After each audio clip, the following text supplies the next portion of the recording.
So, Apple's keynote address. A lot of new features from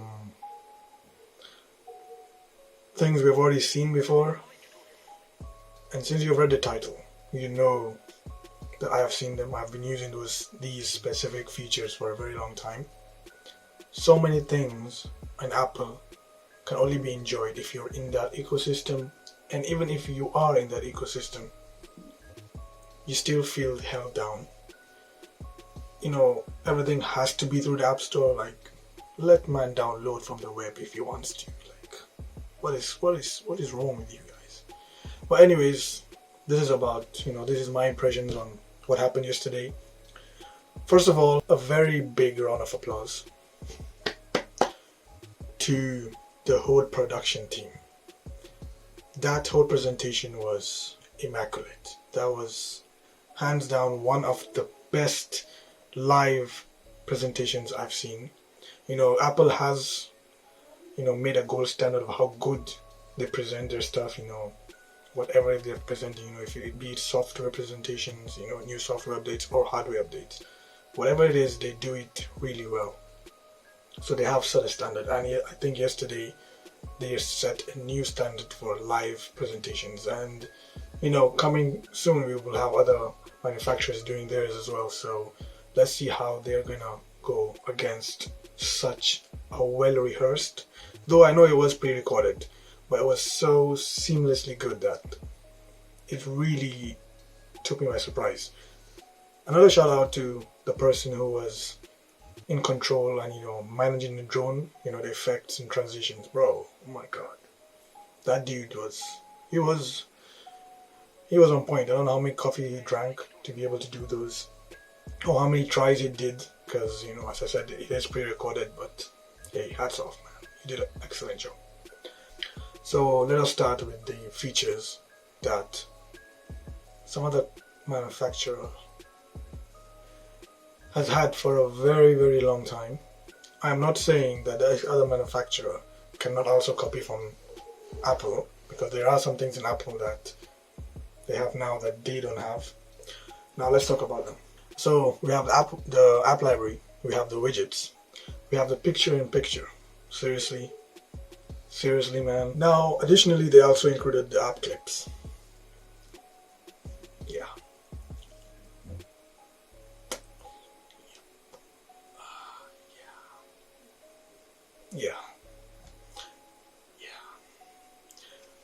So NFC support as well as QR codes will be out.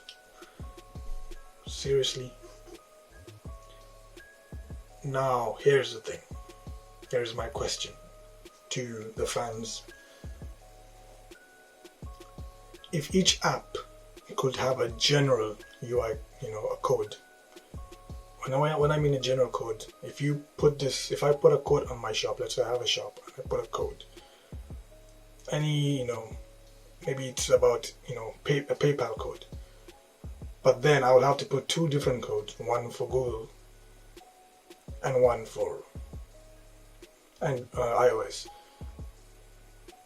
Bro, I don't think we need Paint anymore, because now we're just going to be pasting QR codes everywhere. But that's my opinion. Now there are some features that I did really like, making a thread in your messages, the group icons that, Google doesn't have, and I think this is something Google should copy, because copying something and making it unique to yourself is not bad. A lot of, it's an industry where everything is going to be similar in some sort of state. So if you copy something from someone and make it unique to yourself, no one's gonna bat an eye, because in a way you've made it distinct. You might have copied, but it's distinct to your type, to your feel, to your vibe. I did enjoy the maps, the EV, the electronic vehicle. You put your information, it tells you, your car details, it tells you where the next, charging port is. I kind of a EV car, electric vehicle, but man can dream. The cycling, on the other hand, is... I actually lived in China for 6 years, and if this could have come at that time, because I did live near Beijing, Beijing, that side, It would have been awesome because the maps are not really designed in such a way to make it very easy, for a cyclist's journey. Yes, in some state you're gonna go left, you're gonna go right, but they will tell you it's gonna be an uphill, it's a downhill, coming to their own dedicated translation app.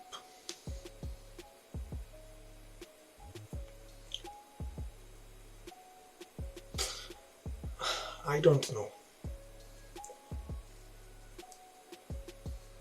It's still in the early stages. Yeah, it just got released. And you're going against another manufacturer which has probably the best translation app there is. There's, you can take a picture and translate. There is already conversation translate, there's audio translate, and there's more than 50 languages. You bring out an app, yes, it's dedicated, it's native, you don't need to download another one, it just comes with your phone. But is it going to make people not download the other one? That is my question. And that's my question to you as well. Would you still use it? Because I feel like even if I had the Apple Translate, I will still lean on going to Google. And that's not because I use Google in Android. I'm just saying if I was using an iOS right now, I would still probably go with the one which is famous.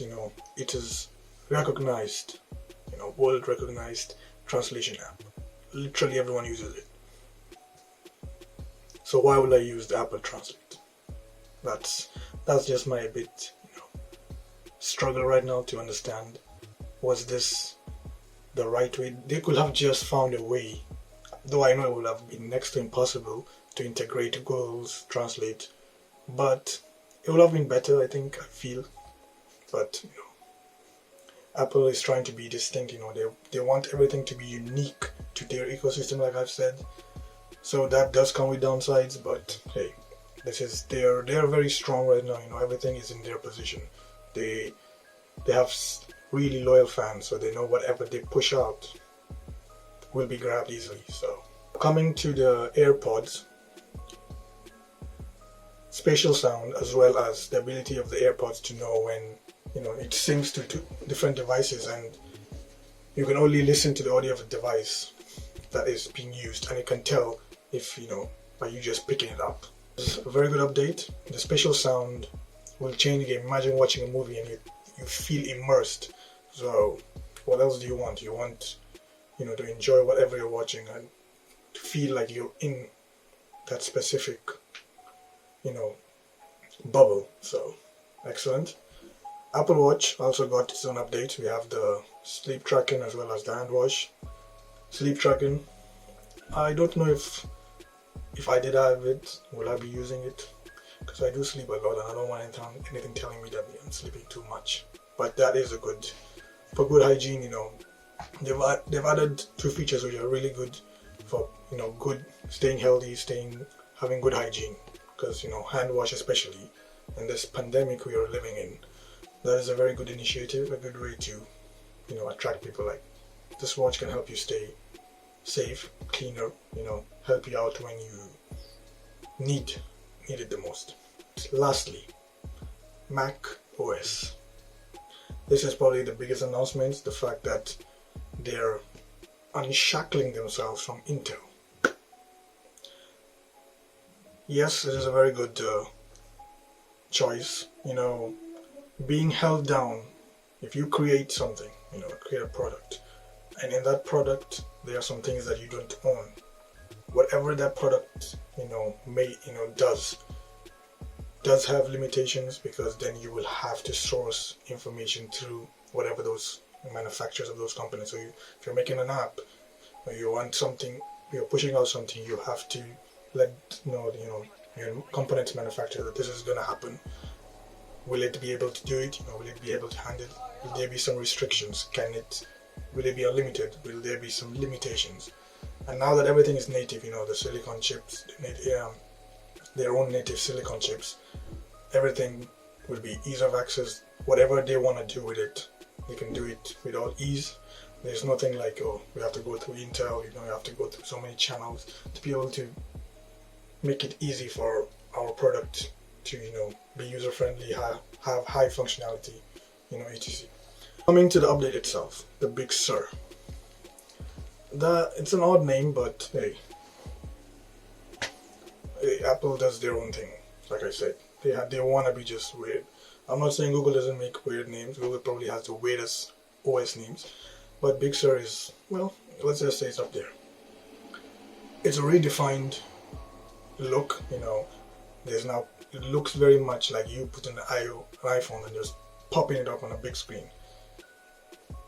With the control center, the notifications bar, being able to resize, everything just looks like an iPhone being magnified, or an iPhone Outlook being magnified on a bigger screen.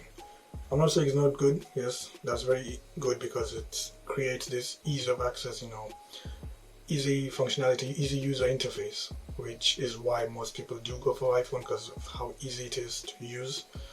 All in all, it just looks more immaculate, it just looks more efficient, and it just looks more translucent. Alright, so now that I've spoken about, most of the things, yes, I didn't speak about all the 18 stuff, but a lot of them were like minor updates. These were most of the major ones that needed to be spoken about. And let me know what you think. Are you an Android user who is now willing to go to the iOS? Are you an iOS user and are satisfied with these features so far? Or is there any additional feature you would have liked? Do you agree with some of my opinions? Everyone is entitled to their opinion, so let me know what you think. If you did enjoy the video, you found it helpful in any way, though I doubt it. But don't forget to hit the like button and to subscribe. And don't forget to follow my social media. So yeah, that was it, and see you guys next time.